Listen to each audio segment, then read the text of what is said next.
Hello, welcome back. This is Tuesday, March the 8th. Our guest in this segment is Vic Derman. Vic is a Saanich City Councillor and you're on the CRD board. And right now you're very involved in the sewage treatment issue and you are the chair of the Integrated Resource Management of Waste. Integrated Resource basically Management looking of Waste. at how can we treat waste, all the waste streams, as resources rather than as something to be thrown in the ground. Okay. And in the midst of all of that's happening with sewage treatment right now, today is March the 8th, is there hope that we're going to be choosing at a good price, the best environmental project and with the least disruption to the community? Is there hope for that? Yeah, I think so. I hope so. The IRM task force, I've been chair of it, was put together at the start of this year, January 12th actually, and we were asked to take a look and say, answer one question. And the question essentially is, can an integrated resources management approach actually save the region a considerable amount of money while providing much better environmental benefit? And the conclusion that the committee came to is yes, that is highly likely, and the differences should be potentially are so substantial that we really need to look at this closely and get it into the system and evaluate it to see if it's real, because the prospects are enormous. We hear that decisions have to be made immediately or bad things will happen. Now this, what you're suggesting, is going to take time. I think there is no problem with additional time, but we keep hearing otherwise. Yeah. First of all, it's not going to take a huge amount of time. If you run essentially what you would do is run high-level, what are called requests for expressions of interest. And that's basically saying, look, private sector, here are the goals we want to accomplish. What's your best idea and best solutions to those goals? And that probably should have happened some time ago. But if it does happen now, then you look for the best 2 or 3 answers, and you start to work with those people to shape your project, and you can go quite expediently if you set up the right process. Where we were a few weeks ago was Rock Bay was going to be chosen. This almost happened. There would be tremendous disruption to the city, especially Cook Street and many other places, because of a pipeline that would have to be built. What can we hope for? You've been looking at the technologies. What can we get? Well, first of all, let's address the Rock Bay thing. What the committee has been considering for the last week and a half in multiple meetings is whether Rock Bay or some other site or combination of sites, possibly Clover Point and McLaughlin Point or whatever it happens to be, whether they could form a conditional answer, a kind of a base case, which you then would go out and do the kind of request I'm talking about. And that's actually before the Sewage Committee tomorrow, proposed by staff. Then you would go out and you would look for that request to say, okay, here's our base case. Private sector, can you beat it? Can you do something better? It could be a whole variety of things. It could be a distributed system. It could be mixing biosolids with kitchen waste and municipal solid waste and gasifying all of them, which provide you with heat and provide you with a gas you can turn into electricity and resources and so forth. But at least you would have out there asking the private sector, what's the best you can do? Now, of course, this should have been done 10 years ago, because why wouldn't we from day one want to know what's the best possible thing we can get? I'm not blaming anybody. It's the concept of procuring for innovation, of setting things up to get innovation, is fairly new in the world and pretty new to this area. We've been using a traditional method of procurement that is really suitable if you know exactly what you want. Let's say you have a fleet of 100 cars and you're going to replace 25 of them.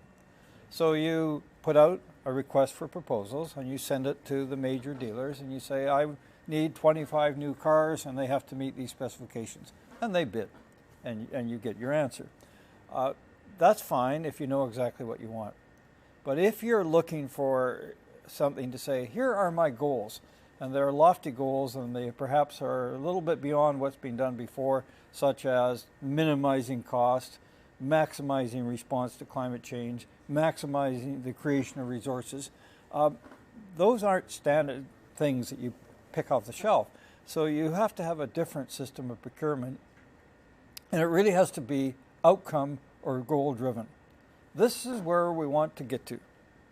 What's the best way, in your opinion, to get there? That's the approach you need to take.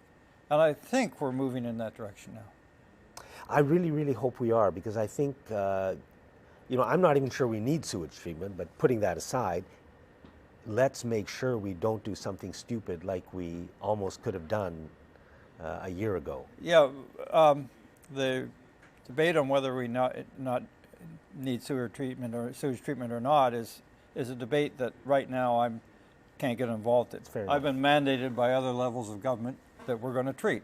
So my answer then is, if we're going to do that, let's do it at the least possible cost to taxpayers, and making sure we get the maximum possible environmental benefit. So the number of $1 billion is always bandied about as the cost, plus another at least $1 billion over the next life cycle costs. Yeah. So what's possible, do you think? Well, that remains to be seen. We, in the IRM task force, what we did to start with, we looked for proof of concept. And we invited in 4 potential providers who are interested in providing that kind of innovative approach. We gave them about an hour to present to us, and then the task force had 20-25 minutes to ask questions. And we were getting answers such as a capital cost in the range of $250-350 million, and a life cycle cost that, because you're generating resources you can sell, and other things that actually could be positive, where you actually were making money every year, not losing money. Okay, so that's the possibility that is out there, and that we have got to at least look at and make intelligent decisions. Can I say, hey, I know this is right? No. No. What I can say is there's probably enough, or I'm pretty sure there's enough evidence that we really should take a very careful and close look at this. Yes. Because for the taxpayer, over a 10-year to 20-year period, it has the possibility of being a couple of $1 billion different. That's incredible. Plus the fact that you may actually generate much greater environmental benefit. When you use these or generate these resources, you use them to replace fossil fuels. One company has told us their answer would be the equivalent of taking 25,000 cars a year off the road in this region. If that is true, that's huge. I mean, it's huge. I'm quite sure the province and the new federal government would be pretty delighted, to hear that kind of answer. How could something like that happen? How do you... Well, it's equivalence. Yeah. You are generating electricity. The electricity can replace electricity that in some cases may be generated by coal or natural gas or whatever. You're creating heat. Yes. So maybe you're heating a building or buildings or a number of buildings that no longer need the heat from... Well, reduction of consumption is important. Yeah. Using something instead of just throwing it away unused makes sense. Well, that's another plus. So it sounds like we all should have some hope here at this point in time. I'm very hopeful. I mean, this has to get through the committee and the board tomorrow. We'll see. I really hope people give this a chance, at least. But there are other positives. If we did this, we would extend the life of Heartland landfill probably for 100 years or more, because you would be taking the biosolids and you would be mixing them with other carbon material in municipal solid waste and kitchen scraps, and you would be gasifying them. So they're not going into Heartland. When you say biosolids... Biosolids are the sludge that comes out of sewage. Now, right now, there's a sewage treatment plant out in Wandafuka. It has to send its sludge to be stored as a hazardous waste in Heartland. The peninsula does the same thing. They pay $119 a ton to drop it in there. Well, if we can take that and turn it into something that's of value, that's pretty significant. Well, I think all the people of the city want was that we make intelligent decisions based on the best information that's out there. Exactly. You'd think that would be a fairly simple thing to do. Well, that's all I want. Yeah. You know, let's take a very serious, very proper look at this. Yeah. Allow those ideas to come in the door and be evaluated. If they don't prove out, they don't prove out. But if they do, the gains are remarkable. And you know what? It seems like there has been, almost from the very beginning, some kind of strange force in the atmosphere that's pushed to make sure that simple thing never happened. But now maybe it is. I'm not so sure that people were trying consciously to have it not happen. I think they were used to the kind of procurement structure that I mentioned before, where you know what your end product is, and so you simply go about putting, you do preliminary work with consultants and so forth to essentially say where the site would be, what parameters are the plant must accomplish and all these things, and then you put it out to bids. But that's where you know exactly what the end solution is, or very close. When you're procuring for